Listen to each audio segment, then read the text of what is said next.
उघड्यावर सुरू असलेली बेकायदेशीर मांस विक्री लगेच थांबवा.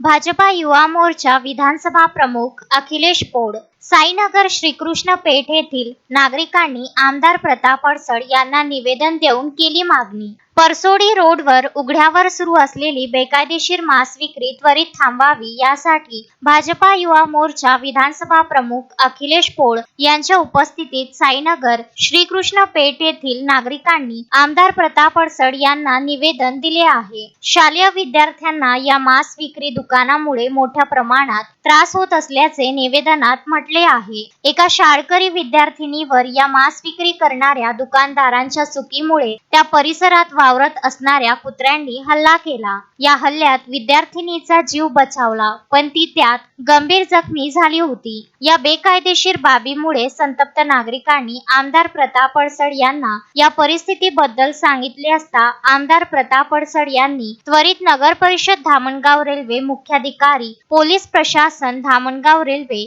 आणि पंचायत समिती BDOला, जुना धामणगाव ग्रामपंचायत या सर्व अधिकाऱ्यांना सूचना देऊन अवैधरित्या सुरू असलेल्या या दुकानांवर कारवाई करण्याचे निर्देश दिले आहे. विशेष म्हणजे एका राजकारण्याने काही काळापूर्वी हा मुद्दा उचलला होता, पण पाणी कुठे मुरले हे अद्यापही जनतेच्या लक्षात आले नाही. Bureau report, Dhamangaon railway.